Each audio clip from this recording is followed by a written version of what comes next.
Hey buddy, you exploring? Bye. Hey guys, how's it going? Not even sure what this video is, but I decided to try and do a weekly vlog compilation of my weekly events. There isn't always necessarily enough stuff for me during the day to do for one video, but I figured, you know, if I do stuff throughout the week, upload a video for you guys, might be kind of cool. So I guess where do I start? I cleaned the garage. That RT180 that I mentioned in my last video is actually mostly taken apart now. Got the frame there, wheel there, front suspension is somewhere there. I have the swing arm here. The wheel's actually not coming off because the axle is stuck.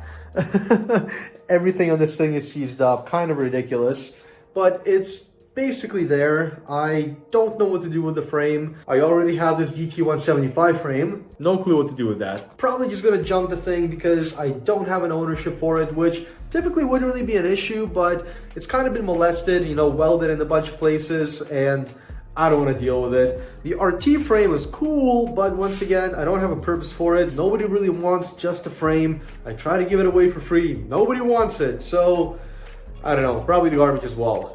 Got a bunch of stuff here that needs to go, but whatever, that's for another day. I'm excited to show you guys my Supermoto wheels in this video. I finally got them. As you saw in the last video, I am building my trusty old DT175 into a Supermoto. I say Supermoto because it's hard to call 175 Super, but it is going to have, you know, modern suspension, and it's going to have 17-inch on-road wheels. So I guess you can kind of call it a motard. I don't know. What I do know is that it's going to be really cool. So definitely stay tuned for that build.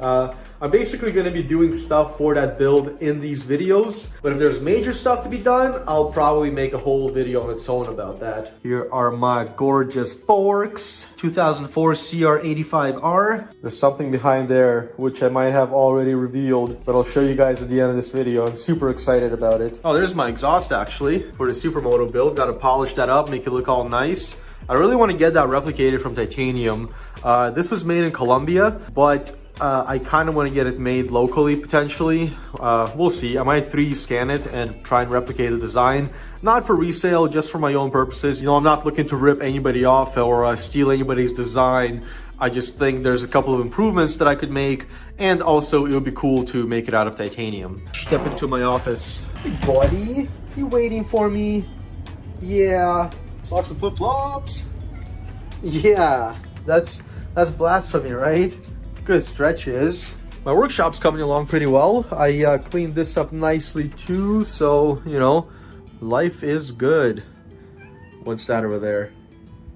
Hello. So these right here, guys, are actually going to be my wheels for the Supermoto build. The rims are Morelli, which, to be honest, was the first time I heard that name. The tires, I believe, are Pirelli Diablo Corsa 3s.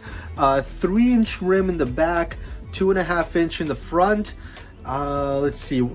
Hi, Rusty. Hi, sweetie. They're so cute.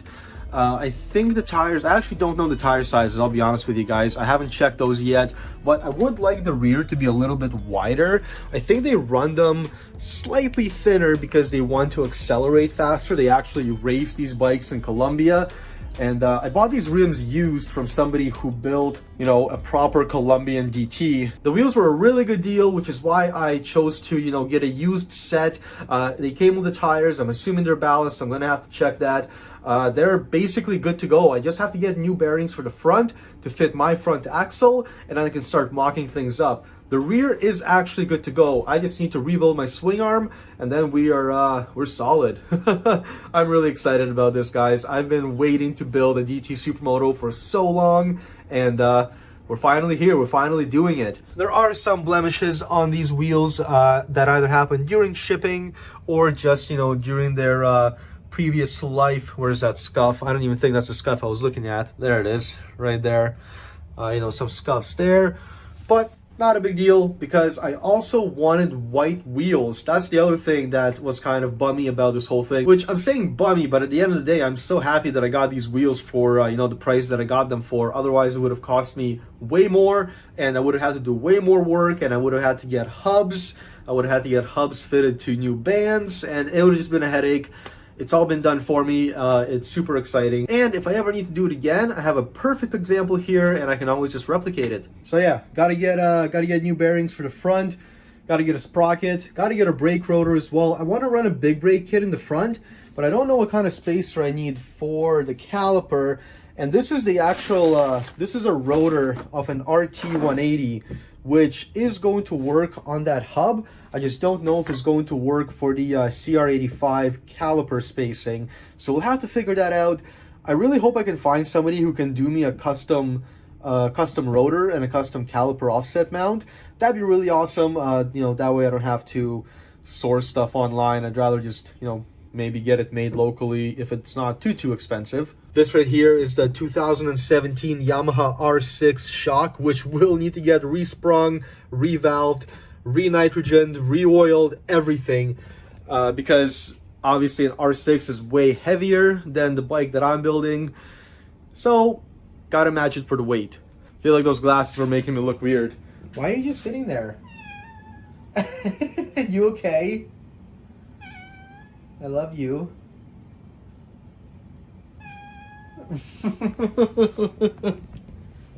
I love that cat. So yeah, that's the rotor that I took off the RT parts bike. I think it's straight. I mean, if it's not, I'll get it honed. That's probably what I'll use for now. That's what I'm gonna use for my mock-up, for the caliper spacing and all that, you know, just to make sure that that we're all good there, and then I'll get a new one made, hopefully. This right here is the engine that came out of the RT180, and boy was it crusty. I actually vacuumed a lot of stuff out of here. I found a snail in here too that I like put out in the backyard, and hopefully it's still alive. This is Yammy the snail. I pulled it out of my two-stroke dirt bike. Say hello. Roscoe, don't you dare. With the condition that this engine's in, I'm kind of curious to actually crack the head and see what it looks like underneath, you know? So maybe I'll do that right now as something fun for the video. Let's see what we have here. I'm not going to take the spark plug out right now because there's just so much crud in the fins of the head that I'm going to try and take the head off as gently as possible and then take it straight to the sink and just dump all this stuff out because it's grimy.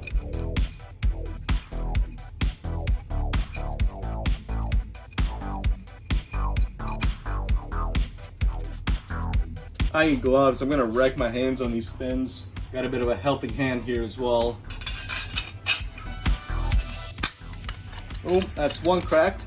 Just to give you an idea, guys, this bike sat in the field for Lord knows how many years, and it was very much wasp infested when I found it. And the carb was open without a slide in it. So I'm really curious to see what the intake looks like what the inside of the whole engine looks like, for that matter. There goes another. Oh man, my hand actually hurts so much. I played Forza Horizon 5 for like 8 hours straight yesterday with the controller. My right hand just can't grip today. Hashtag first world problems. There's another one. Last one, let's go baby. Oh, that was easy mode.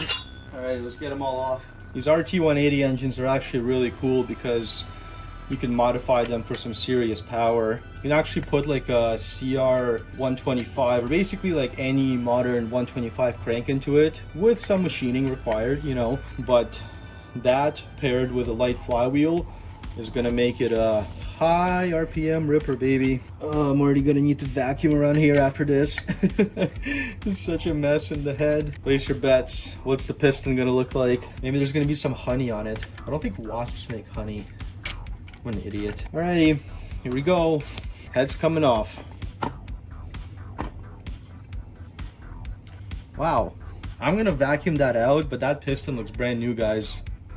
What the heck?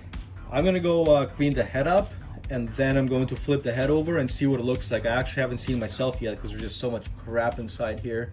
The amount of crap I'm getting out of this is actually pretty impressive. There was way more before too. It's all kind of down the sink now.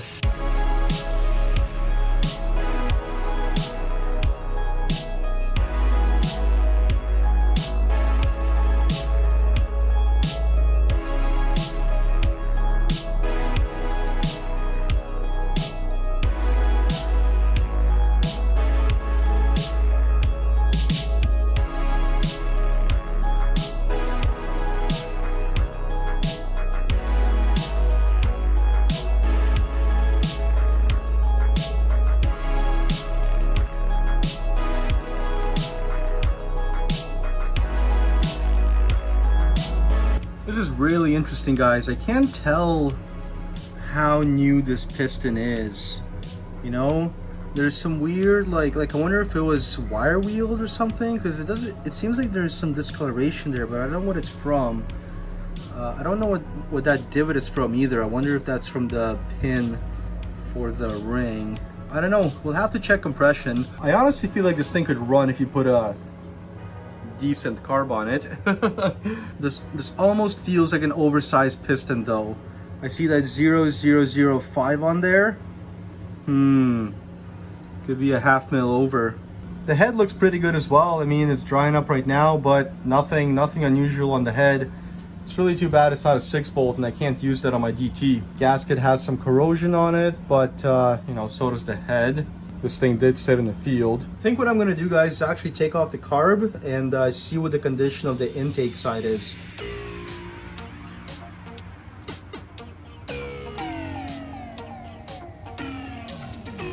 Nice original 24mm Mikuni.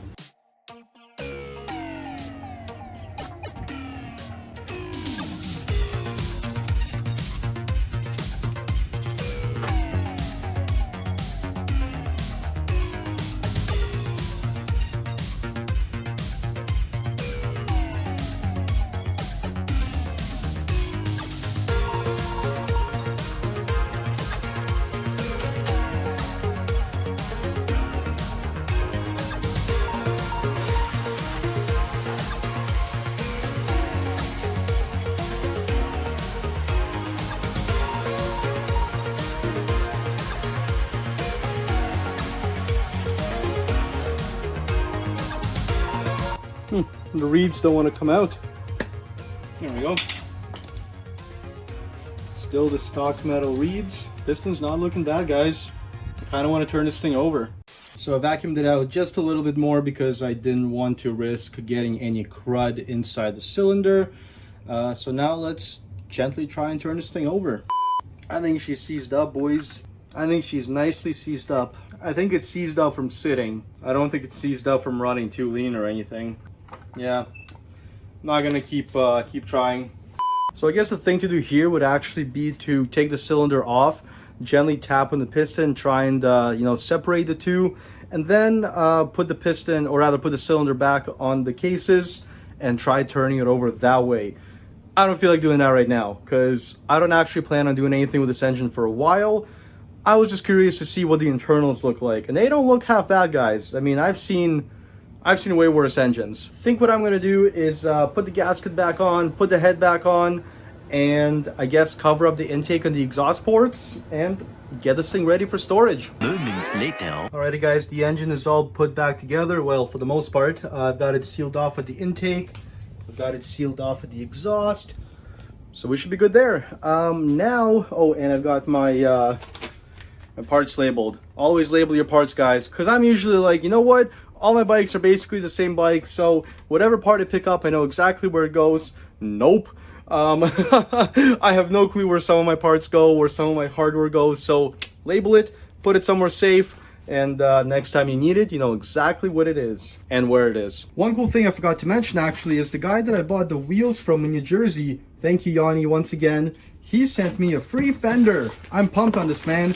So this is actually a DT175 Kalima fender. It's made in Colombia for Kalimas. Super stoked on that. He sent me some stickers as well. Follow them on Instagram at Solo Humo USA. I hope I said it right. But yeah, check out the sick white fender. I actually have one in gray, so I'm gonna have a choice between that and a gray one for my build. Let me quickly show you guys what the issue with my front axle is. Basically, this is the front wheel, and this is the front axle for my CR85R forks. She's a little bit loose, bud. So I just got to get some bearings that basically match the outside diameter and the width of these bearings, but the inside diameter of this, which is 12 mil. Really? That is a small axle. Super pumped on these wheels though. Can't wait to be a Supermoto boy. Now, I know it seems kind of silly, but one of the reasons that I'm building a Supermoto is because I want to get in shape. I think it'll motivate me to get into shape. I know there's tons of other ways, much cheaper ways as well to get into shape, but I figure, you know, if I build this thing, well, you know, light Supermoto 175, I can't exactly be sporting over 200 pounds anymore. So hopefully this will force me to lose some weight, lose some of this double chin. Hopefully I didn't get grease on my face now. But yeah, so it's kind of a double purpose: building my dream bike and achieving my, I guess, dream body. I don't know. Well, guys, I think that's enough for this one video. Actually, I know I said it's going to be like a weekly progression, but I feel like cracking that engine open was actually quite a bit of content for one video. It's cool. I'm glad the thing is actually fairly clean. I'm excited to build it in the future. That engine might actually go into my Supermoto down the line in case I want more power and more revs. So really excited about that. But I guess let me show you guys my new bike. So without further ado, I introduce you to my 1980